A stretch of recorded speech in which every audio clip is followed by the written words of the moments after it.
Okay, so I've tested more than 100 different webcams, and I may have finally found one that has a large enough sensor. It's 1 inch, and it has a good enough microphone, and it can also be used as a standalone camera with an onboard battery that shoots 4K 30 FPS, and without using a capture card, it can transmit 1080p over USB-C and can be purchased right now for as low as $150.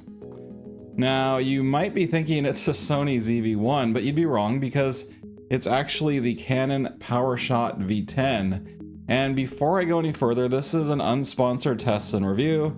I paid for this camera with my own money, and that's kind of a theme for my channel. So what tends to separate the serious streamers or YouTubers or remote workers on Teams or Zoom are really using proper cameras that use capture cards like the Elgato Camlink.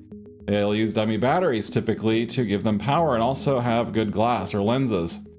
And that's what I'm using actually right now. I'm doing that on purpose, and I'll explain why in a second. But not everyone wants to deal with all of this. Let me show you what the webcam looks like using the PowerShot V10 in webcam mode, just so you can get a taste of what it looks like and what it sounds like.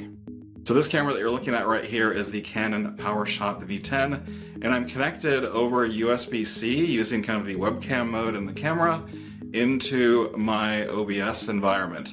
Now, if I film and record into SD media, I can record up to 4K 30 or 1080p 60, but going over USB-C, it basically limits me to 1080p 30 frames per second.